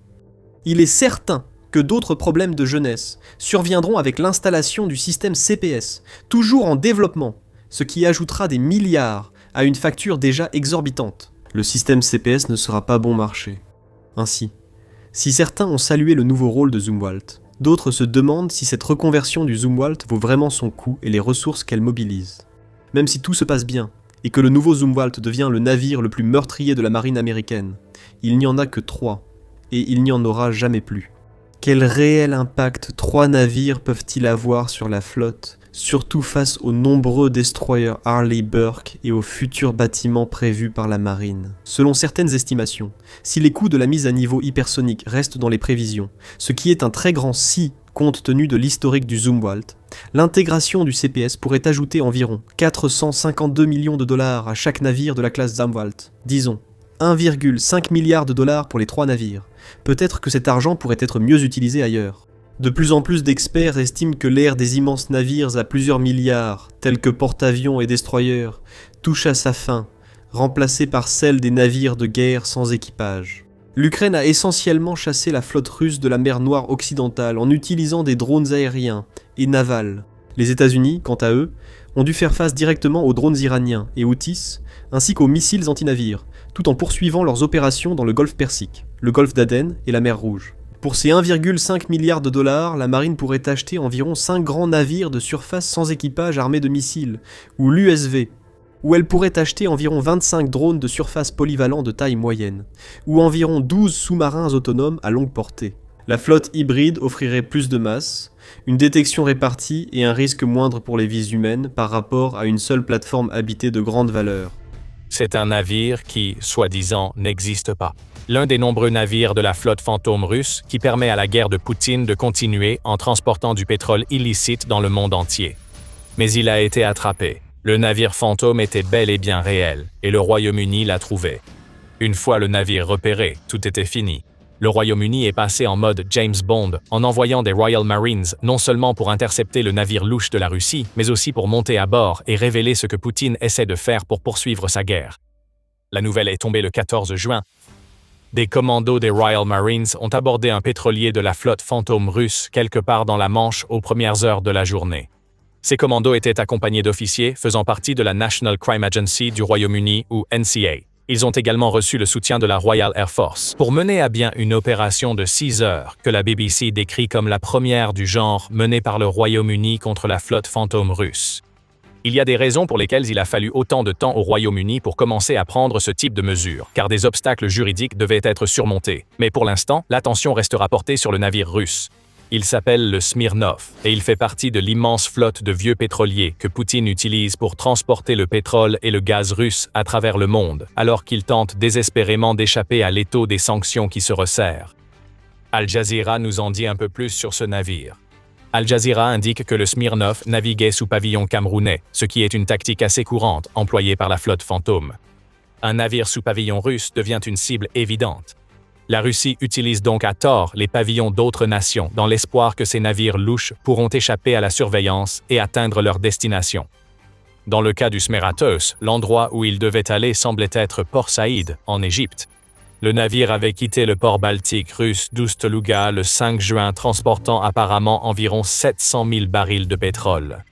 C'est beaucoup d'or liquide enfermé dans du métal. En mai dernier, Luke Cooper, chercheur à la London School of Economics, a indiqué que la Russie recevait environ 59 $ par baril après que l'opération Fureur épique en Iran ait fait grimper les prix de 40 à 59 $ suite au blocage du détroit d'Ormuz. En utilisant ce chiffre, on peut estimer que le Smeratos transportait un peu plus de 41 millions de dollars de pétrole, ce qui représente autant de revenus qui devaient être ramenés en Russie pour que le Kremlin puisse les taxer et utiliser sa part pour financer la guerre en Ukraine. Ce pétrole ne va plus nulle part, et l'argent que la Russie espérait en tirer non plus. La propriété du Smeratos éclaire davantage son rôle dans la flotte fantôme. Al Jazeera affirme que le navire est immatriculé au nom d'une société basée à Hong Kong nommée Zhao Yao Shipping Limited, que le média affirme posséder plusieurs autres navires de la flotte fantôme qui ont été sanctionnés par les puissances occidentales. Cette société est gérée par une entreprise du Tamil Nadu, en Inde, illustrant comment la Russie crée plusieurs niveaux de propriété afin de dissimuler que les navires de la flotte fantôme lui appartiennent. Toute cette ruse n'a pas servi à grand-chose le 14 juin. Les Royal Marines britanniques ont prouvé à la Russie l'inefficacité de ces tactiques quand un de ces navires louches entre dans la Manche. Nous savons peu de l'opération, hormis des rapports médiatiques et une vidéo britannique envoyant à Poutine le message que les équipages de sa flotte fantôme sont impuissants face à une armée prête à monter à bord. Al Jazeera rapporte que le ministère britannique de la Défense affirme que le raid a eu lieu dans les premières heures du 14 juin et qu'il a impliqué des commandos des Royal Marines descendant directement sur le Smeratos à l'aide de cordes lâchées depuis des hélicoptères Chinook. D'autres aéronefs militaires non identifiés étaient présents en soutien, ainsi qu'une frégate de la Royal Navy et un navire de chasse aux mines envoyé par précaution. Les navires de guerre escortant le navire louche russe ont posé des mines autour dès qu'ils ont compris que sa capture était inévitable. Des vidéos du ministère de la Défense confirment les affirmations d'Al Jazeera. Dans un extrait de 44 secondes, on voit des Royal Marines descendre sur le navire russe depuis un hélicoptère, suivi de commandos effectuant une fouille méthodique du navire. Les cabines sont fouillées, des documents trouvés, et les images montrent que les Royal Marines ont rencontré peu de résistance de l'équipage du Smeratos. C'était prévisible, c'est un pétrolier, non un navire de guerre. Cependant, la Russie pourrait placer des soldats sur ces pétroliers de la flotte fantôme, et les Royal Marines devaient se préparer à une éventuelle fusillade. Heureusement, cela n'a pas eu lieu. À la fin de l'opération, le Royaume-Uni a annoncé que des agents de la NCA avaient placé en garde à vue un ressortissant indien soupçonné d'infractions liées aux sanctions. Le reste de l'équipage, composé de 24 membres, semble provenir de Géorgie et d'Inde, tous restant à bord pendant qu'ils assistent à l'enquête, comme le précise le Royaume-Uni. En clair, ils étaient terrorisés pendant l'interrogatoire des Marines et de la NCA sur leur présence à bord du navire de la flotte fantôme russe. Le Premier ministre britannique, Sir Keir Starmer, a salué le courage des participants à l'opération et l'importance pour le Royaume-Uni de lancer des raids sur la flotte fantôme. Cette réussite inflige un nouveau revers à la Russie et rappelle à ceux qui soutiennent la guerre de Poutine en Ukraine qu'ils ne pourront pas se cacher, a déclaré Starmer. Ce raid arrive à point pour Starmer, alors qu'il vient d'apprendre la démission de son secrétaire à la Défense, John Healey, qui estime que le Royaume-Uni ne dépense pas assez pour sa défense nationale. La Russie n'a pas réagi. La Russie refuse de reconnaître que le Royaume-Uni vient de l'humilier publiquement et ne veut pas attirer l'attention sur un navire de la flotte fantôme censé ne pas exister. Alors Vladimir Poutine doit regarder le Royaume-Uni exhiber sa prise, bouillonnant de rage en voyant les vidéos et en réalisant que le Royaume-Uni ne plaisante plus avec la flotte fantôme. Les sanctions ne fonctionnaient pas suffisamment bien. Les Royal Marines accomplissent ce que les sanctions n'ont pas réussi. Bien qu'il n'y ait pas eu de réponse du Kremlin, il y a eu une sorte de réaction que la Russie a réussi à organiser immédiatement après le raid du Royaume-Uni. Aucun mot n'a été prononcé, aucun ordre n'a été donné que quiconque en dehors de la Russie aurait entendu. Mais un événement dans la Manche a signalé au Royaume-Uni que Vladimir Poutine avait bien reçu son message du 14 juin. Les navires de la flotte fantôme se sont dispersés et ont quitté la Manche aussi vite que leur moteur le leur permettait. Dans son propre rapport du 14 juin couvrant le raid des Marines, le journal I a révélé que 6 pétroliers de la flotte fantôme étaient repartis directement hors de la Manche après la capture du Smeratos, et ces navires n'avaient aucune envie de traîner dans les parages. Demi-tour après demi-tour a été enregistré, et finalement, 6 navires de la flotte fantôme russe ont mis seulement 77 minutes à quitter la voie navigable que le Royaume-Uni avait rendue très risquée. Sur les 6 navires, 3 ont fait demi-tour en direction de la Russie et de la Scandinavie, ce qui laisse entendre qu'il s'agissait de navires qui avaient été chargés de pétrole dans les ports baltes de la Russie et qui rentraient maintenant chez eux avant que les Marines britanniques ne puissent les retrouver et les capturer eux aussi. Les 3 autres navires ont pris une autre route, quittant la Manche pour aller vers l'Irlande, pensant que le Royaume-Uni manquerait de temps ou de ressources pour les intercepter lors du contournement. Si vous cherchez la réponse russe au raid contre le Smeratos, ces navires viennent de la donner. Fuir le plus loin possible du Royaume-Uni. Le journal I révèle que nous en savons un peu plus sur ces 6 navires en fuite. 2 d'entre eux, le Mini et le Khazar, naviguèrent de la Russie vers des ports en Égypte, tout comme le Smeratos. Un autre, nommé le Sona, quittait le Soudan mais se dirigeait également vers l'Égypte. Le Pat affirme se diriger vers le port indien de Chennai, bien qu'il soit maintenant en route vers une marina croate après avoir dévié vers l'Irlande. Et enfin, les 2 autres navires, le Lion One et le Sea Viking, n'ont pas déclaré de destination. Tous ces navires ont reçu le message, et le message a été clairement transmis par le Major général Buster House, ancien commandant général des Royal Marines. Poutine subvertit l'ordre international par de multiples petites attaques, il prend un peu et finit par s'emparer de beaucoup plus. Je pense qu'il faut le défier partout où possible, a déclaré House après le raid de Smeratos. Il a ajouté, c'est la bonne chose à faire. Nous devons surveiller nos eaux. Nous devons montrer que nous avons le contrôle de nos eaux. C'est tout l'intérêt. Poutine pense pouvoir contrôler les eaux étrangères en dissimulant ses navires. Le Royaume-Uni vient tout juste de reprendre le contrôle, faisant savoir à Poutine que la Manche lui est désormais interdite. Mais la question demeure. Pourquoi avoir attendu le 14 juin plus de 4 ans après l'invasion russe de l'Ukraine, pour que le Royaume-Uni procède enfin à sa première saisie d'un navire de la flotte fantôme russe? Il y a une raison à cela, mais avant d'expliquer, vous regardez l'émission militaire. Si vous n'êtes pas abonné, c'est le moment d'appuyer sur le bouton. Le Royaume-Uni fait face depuis longtemps à la flotte fantôme dans la Manche. Dans un rapport du 12 mai, BBC Verify a identifié 184 navires suspects, tous sanctionnés par le Royaume-Uni. Cela avait permis d'effectuer 238 traversées dans les eaux britanniques au cours des 7 semaines suivantes. Starmer a menacé la Russie en mars, disant que le Royaume-Uni pouvait intercepter et monter à bord de ces navires. La Russie n'a clairement pas pris la menace au sérieux, et jusqu'à la mi-juin, cela semblait justifié. Des centaines de navires de la flotte Fantôme traversaient les eaux britanniques sans être arrêtés. Puis, quelque chose a changé. Le changement a débuté avec l'avertissement de Starmer. Le premier ministre britannique ne se contentait pas de paroles en l'air. Al Jazeera souligne que Starmer avait autorisé dès mars les autorités britanniques à arrêter les navires sanctionnés, à monter à leur bord et à les détenir dans leurs eaux. Le cadre juridique, en place depuis 11 semaines, est resté inutilisé jusqu'à l'assaut des Royal Marines sur un navire de la flotte Fantôme le 14 juin.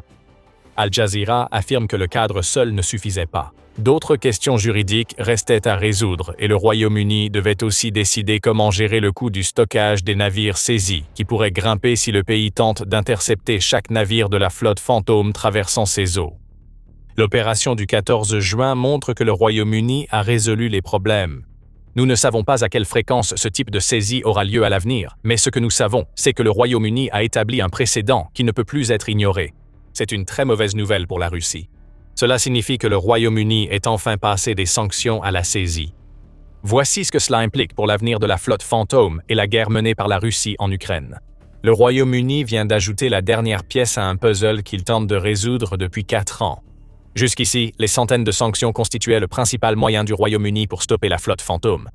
Le site web de la Royal Navy le souligne, notant que le Royaume-Uni a imposé des sanctions à plus de 500 navires russes douteux et que ces sanctions, ainsi que celles imposées par d'autres puissances occidentales, ont contribué à une baisse de 24% des revenus pétroliers et gaziers russes en 2025. Au premier trimestre 2026, nous avons aussi observé une baisse, les revenus pétroliers et gaziers russes chutant encore de 45,4%. Cependant, la hausse des prix due à l'opération Fureur épique avait permis à la Russie d'inverser partiellement les dégâts. Néanmoins, les sanctions faisaient à peu près tout ce qu'elles pouvaient. Le Royaume-Uni n'était pas inactif pour saisir des navires russes, mais agissait indirectement. La BBC a indiqué le 1er juin que la France avait saisi un navire de la flotte Fantôme, le Tagore, dans l'Atlantique.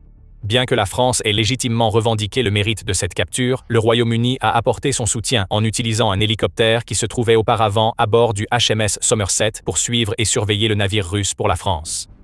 Ce fut peut-être une leçon pour le Royaume-Uni. 2 semaines plus tard, il a fait sa propre saisie. À la suite de la capture du Smeratos le 14 juin, le Royaume-Uni a annoncé le 16 juin de nouvelles sanctions contre la flotte de l'ombre. Plus de 20 navires ont rejoint cette liste, signalant à la Russie que le Royaume-Uni agit désormais fermement contre ces navires suspects. Des sanctions supplémentaires visent les services maritimes et les assureurs soutenant la flotte russe.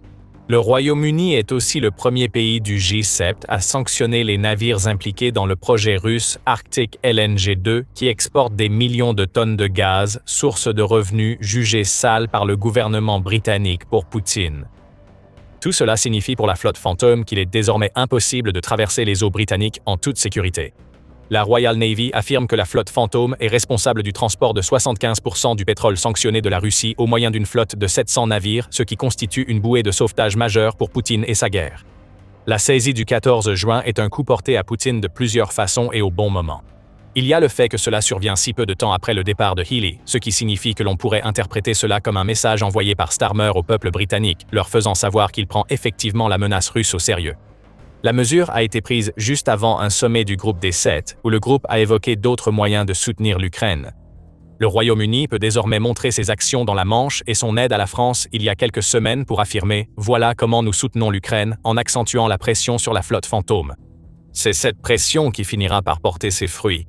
Pourquoi? La saisie britannique et l'idée que d'autres mesures suivront surviennent à un moment où Poutine a plus de mal que jamais à financer son invasion.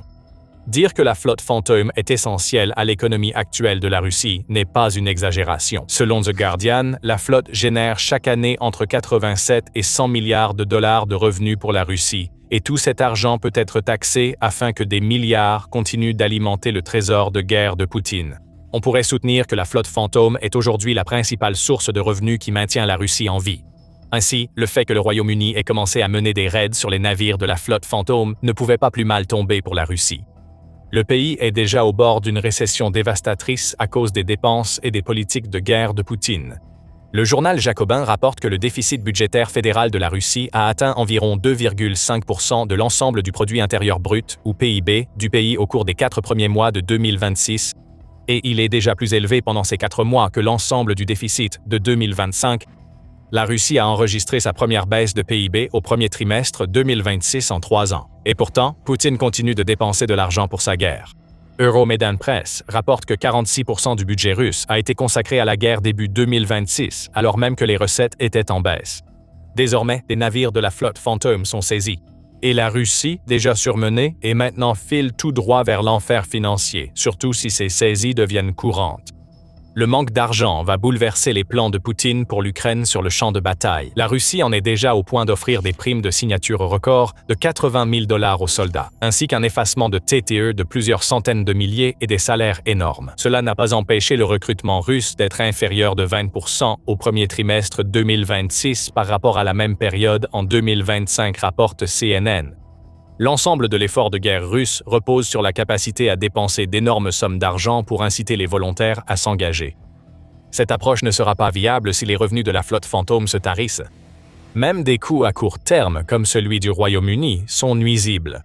Ils génèrent des risques, provoquant des retards quand les navires restent à quai ou cherchent d'autres routes, ce qui impacte la trésorerie de l'armée russe.